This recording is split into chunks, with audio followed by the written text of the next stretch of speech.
Mga proyektong magtutulay sana sa mga residente.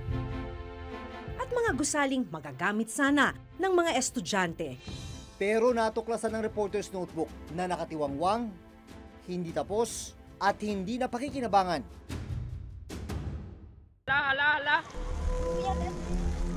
Sa kabila ng malakas na agos ng tubig sa ilog na ito.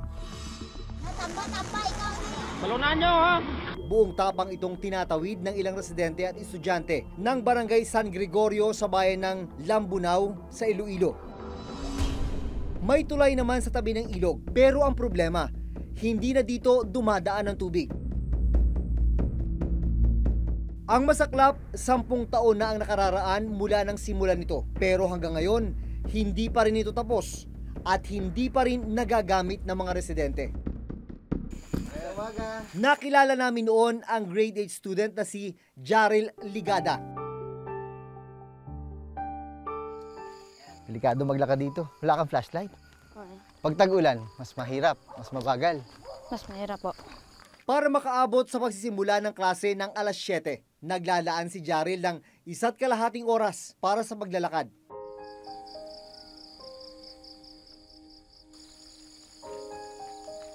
Maliban sa lubak sa kalsada, isang nakatenggang tulay ang aming nadaanan. Tulay na nasa ibabaw ng isang tuyong lupa. Eh ano nangyari? Bakit? Wala na, oh. Parang hindi na siya ginagamit. Kasi nag-iba ang direksyon ng tubig. Nag-iba.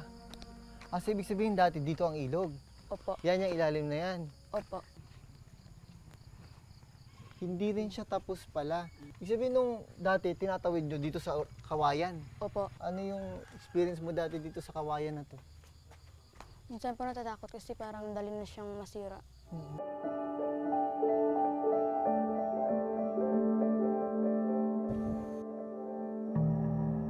Ayon sa kapitan ng Barangay San Gregorio, taong 2008 pa nang simula ng pagtatayo ng tulay. Pero patigil-tigil daw ang paggawa nito. Budget namin, sabi ng engineer, hindi kasya ng 2.2 yung patapos yung tulay. Kasi steel plate, ma'am. Sana kung natapos, malaking tulong sa amin dito sa San Gregorio. Ilang metro lang ang layo mula sa hindi natapos na tulay. Makikita ang ilog na itinuro ni Jaril na lumihis ng daluyan.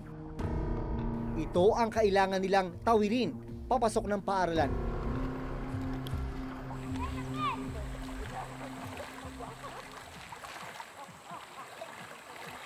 Pero dumarating sa punto ba na hindi kayo nakakapasok dahil sobrang laki ng tubig dito sa ilog? Opo. Isang linggo, hindi kami nakapasok kasi mas malalim pa dito. Ayon sa kasalukuyang alkalde ng bayan ng Lambunao, ang pagkalihis ng tubig sa ilog ang isa sa mga dahilan kaya nahinto ang konstruksyon ng tulay. Ang kanyang ama na dating alkalde ng Lambunao ang siyang nagpatayo ng tulay. Sa information based sa municipal engineer, naitayo yung bridge 10 years ago, noong 2008. Pero it was never finished. Tapos noong 2008 din, nung dumating yung bagyong Frank, yung direction ng ilog nagbago. So, andun na siya ngayon sa tabi ng original na bridge. Kaya, in part, it rendered the original bridge useless.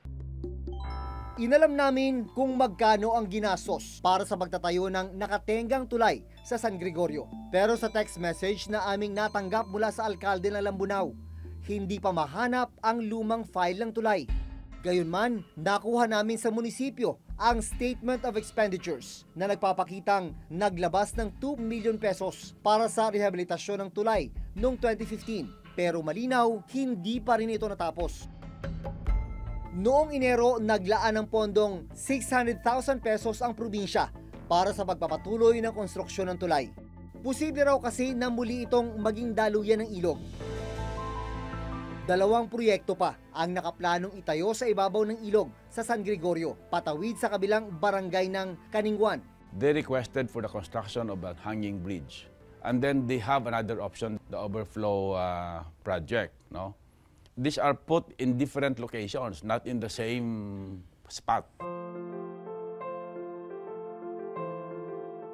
Sa mga larawang ipinadala sa amin ng ilang residente ng Lambunao, makikitang natapos na ang konstruksyon ng binisita naming tulay. Bumalik na rin ang ilog sa dati nitong daanan, kaya malaking tulong na ngayon ang tulay para sa mga residente. Ang hanging bridge natin, hindi pa yan na-implement natin at saka pinuposto pa ng LGU Lambunao ngayon na ma-approve yan sa ngayong ng Kalahi. Waiting pa tayo for approval and release of budget.